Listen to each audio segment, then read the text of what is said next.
Welcome back into the Daily Dose. I'm Jeff Hansen. As always, the show is brought to you by Give'emHellBrigham.com and by CougarSportsInsider.com, part of the 24/7 Sports Network.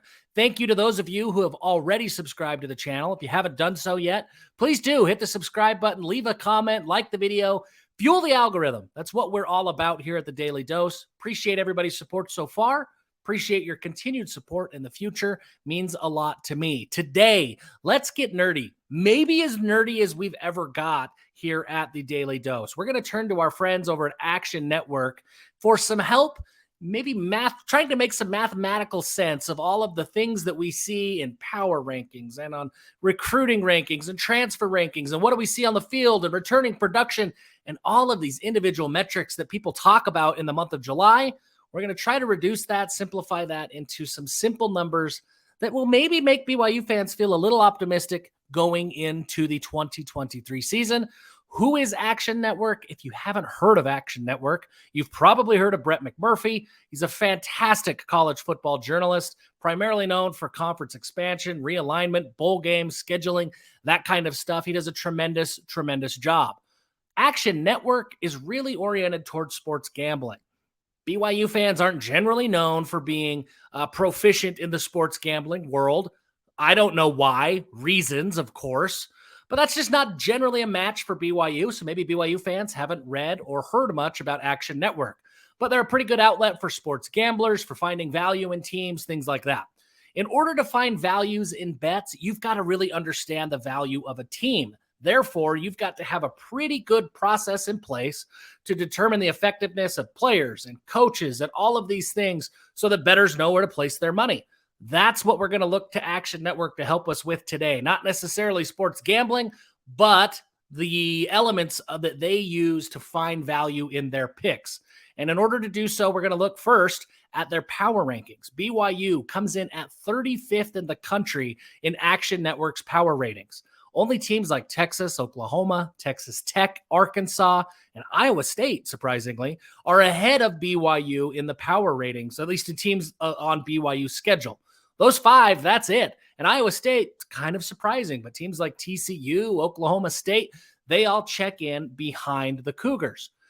And you might wonder why, right? I think most people who aren't BYU fans surely will wonder why, because that just goes against everything else that we've heard. We had the Big 12 preseason media poll. BYU checks in at number 11. We've seen guys like Bill Connolly project BYU to finish 14th in the conference, but you have Action Network who says, nope, BYU 35th highest power ranking team in the country. A big component to that is transfers, and that's something that should resonate with BYU fans. We've been clamoring that BYU has added a ton of talent to the roster by way of the transfer portal, but most of the metrics like Phil Steele or like Connolly don't really account for that. They try, but it's still new, and we haven't really figured out the best way to do so. Action Network has a formula that they feel pretty confident in, and they're calling it TARP.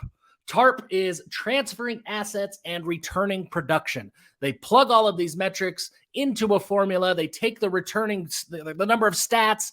They call that returning production. They apply it towards a new defense and a new coaching staff.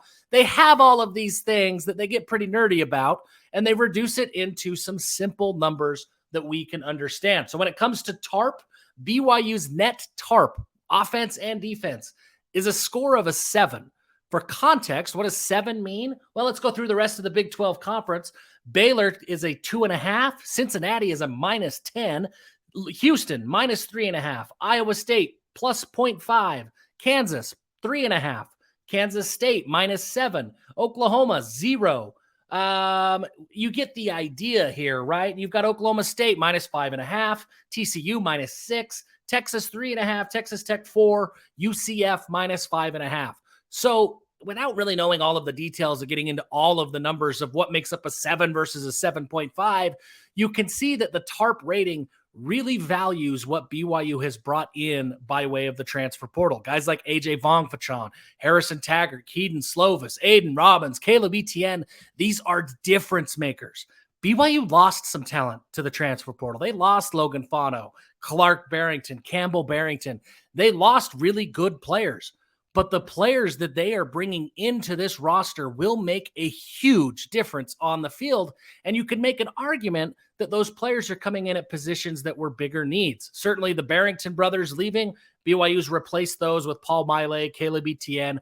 At worst, I think that's a wash. But other players that have left out of the transfer or left the transfer portal, left by way of the transfer portal, left BYU's replaced them with guys like AJ Vongphachon. Like they've replaced them with Eddie Heckard, with Camden Garrett, with guys who are difference makers that have made a proven impact at whatever level of college football they've played so far in their career. Jackson Cravens, Isaiah Banya. There's so many guys that BYU has brought in. And finally, there's a formula, a power rating system that seems to value that the way the BYU coaching staff values that.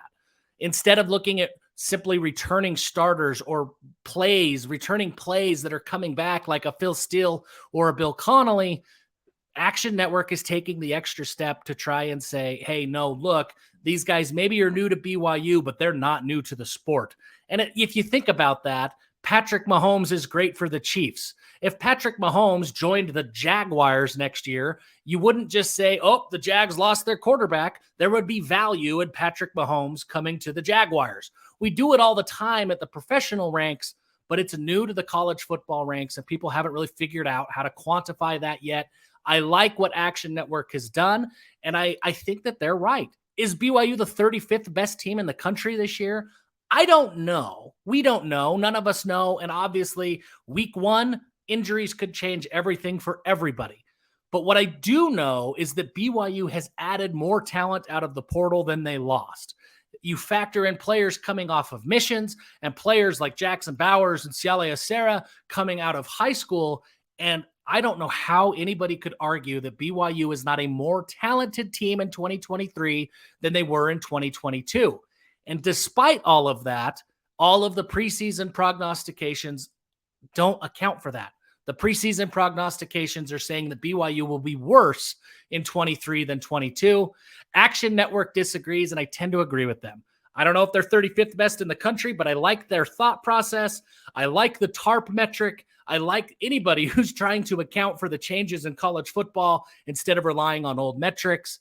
And I think BYU will surprise a lot of people this year, even in their first year in the Big 12 Conference.